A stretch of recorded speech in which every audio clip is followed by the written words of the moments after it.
Hi everyone and welcome back to my YouTube channel World of Nabila. In today's video I'll be doing part 3 of the career series and I'll be focusing on application forms. I know I've done kind of CVs and kind of finding a job online already.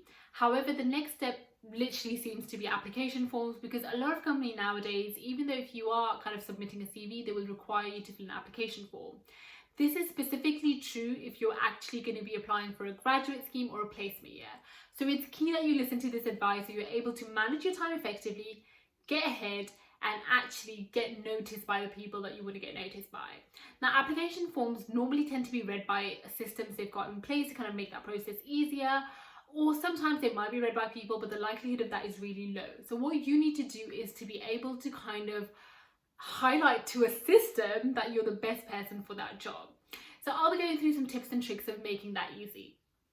However, the first thing I would like to highlight is that filling in an application form is a very time-consuming task. So it's very key that you actually take your time working on it, because a lot of people will spend hours and hours, and if you kind of fill in the form in like half an hour, just like, yeah, I'm just going to copy and paste what I've put in other places, that will not work. And that's why it's really key for you to kind of understand the process that goes behind it, how to make it work for you, and how to make your time kind of effective in the way you're kind of spending it on each application. And that's why my first tip is to actually create a list. Now, that list needs to be a list of companies that you want to work for, and then divide that list into kind of 2 or 3 sections. The first section is companies you really want to work for. So these are the companies you literally have dreamed of working for. They're the best companies for you. You feel like they complement you and who you are as a person. They will be a good fit for you. These are your top companies. So these are the companies where you will spend hours and hours and hours and hours, and that's okay because these are the companies you really want to work for. The next list or the next section is companies you want to work for, but they're not like the top companies for you. And that's okay because we all have those companies. That's the reality. And you never know when you start working for those companies, they could be the best companies out there, but at this time, they're not on the top of your priority list. They're kind of like, yes, I would be happy to work there, but my dream company is X, Y, and Z. So you create that list. And with that, those companies, what you will do is you will still spend a lot of time, but maybe not as much time as you do for those top companies. Now, number 3, these are companies that you've just found, you think could be a good fit. They're not your top favorites, but you know what? They seem okay. And this can actually blend really well with the second section I talked about. So you can either divide it into 2 or just have that one section. Again, with these companies, you will spend time applying for them, like, you know, application forms, CVs, whatever, but it will never take as much time as you spend on the first kind of top few companies. So once you've got that list together, I would recommend having a spreadsheet or somewhere where you can track these things, right? Because it's very important you're tracking where you're applying to, when you've applied, what you've done so far. So having like a spreadsheet or whatever tracking system you want to use can be really helpful to ensure in the future when you get an interview call back or if you get any kind of invitations, you know where you're at, when you did the last stage and how long you have for the next step. Because otherwise you'll start falling behind, getting completely confused and missed out on amazing opportunities. That has happened to me previously where I was applying to a lot of companies, and when I was doing my placement, when I was applying for my placement year, I applied to hundreds of companies and I didn't keep track of where I was applying to, which consequently meant that I actually missed out on some applications because they'd gone into my junk. And honestly, I just thought this company hasn't gone back to me, or in some cases I don't remember the companies. However, one day I checked my junk and there were a couple of invitations for interviews and assessment centres that I had completely missed out on. Now, that was a complete mistake on my part because I should have checked my junk emails. But at the same time, if I had tracked the companies I'd applied to and if I hadn't heard back from them, I would have made the effort to reach out to them. But because I'd literally not done the first step right, the rest of the steps didn't work for me either. So it's very key, 1, to create that list, and 2, to track. Because if you're not tracking, you're just going to get lost and you won't know where you're at with any of the applications. Number 3. So this one now specifically actually links to application forms, right? So application forms will have a lot of questions and they will be really focused around trying to find out who you are as a person, your motivations, what you know about the company, and all of those things. What I would recommend doing, if possible, is to create a list of the questions that are in each application form, put them in a Word document and do them that way. Because if you're doing them in the actual in the actual website. There might be a risk of you kind of losing something or sending off an uncompleted application. So if it is possible, because in some cases it is, if it is, then take the questions off there, put them on a Word document, fill out your answers, see what you feel like, and then copy and paste them back onto the application form and send it off that way. That just makes it, again, easier for you to track, and it's on your system. And then what you can do is, because I wouldn't recommend completely copying and pasting for each application, however, there are certain questions that are about you that seem to be quite similar that might be a good fit for you to copy and paste. So it's always good to do these kind of forms on Word documents if possible. Number 4. Now, this also links well with what I said around CVs as well, but it's a case of speaking their language. So if you're doing an application form for a marketing assistant role and they've talked about the words SEO, PPC, or just, Google Analytics or any of those things, then try and speak those words back to them.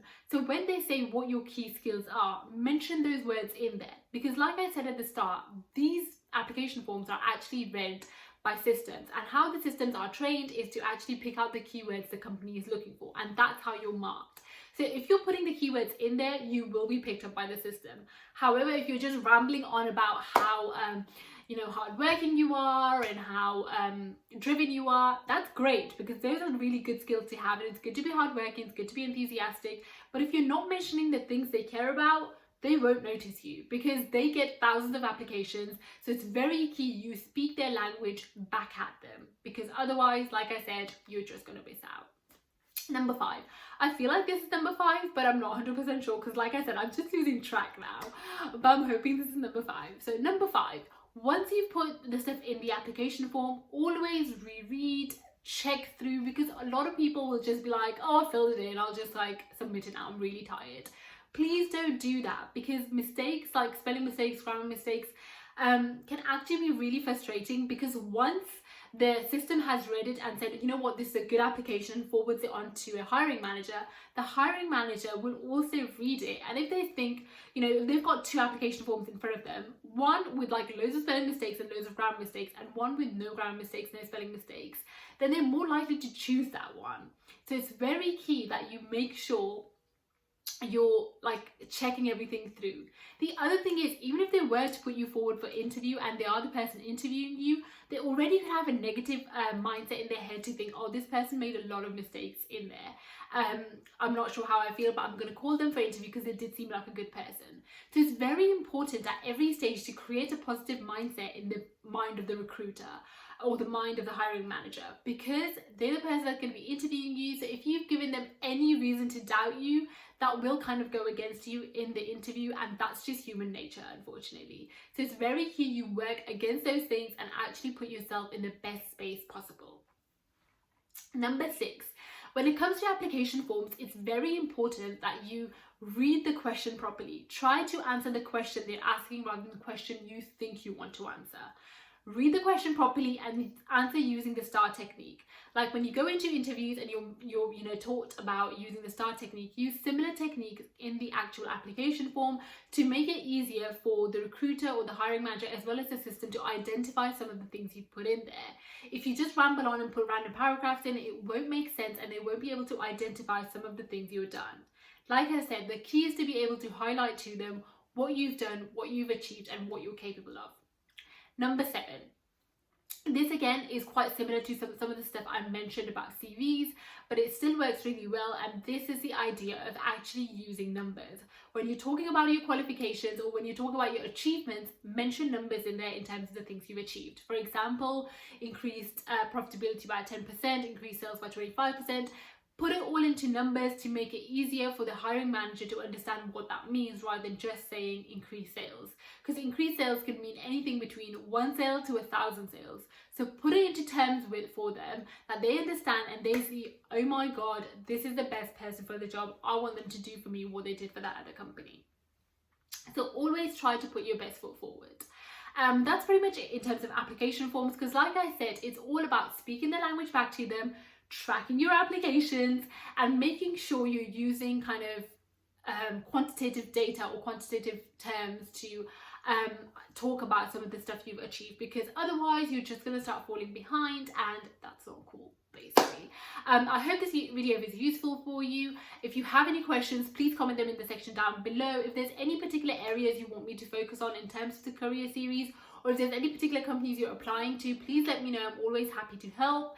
If I'm honest, I've applied to pretty much like 1,000 companies at this point, through my placement, my graduate scheme, part-time jobs. Through all of this time, I've applied for a lot of companies, so I've got a lot of experience from that front, but I also have recruitment experience, so please reach out to me. I'm always happy to help. And if you are looking for kind of CV advice, I would recommend checking the CV advice video out. Even if you're filling application form, that video still works because it still has some points that might be useful for you. But yeah, check those out. Let me know what you think. If you've got any questions, please reach out. Have a lovely day. Happy job hunting, and I will be back again with the next episode focusing on interviews.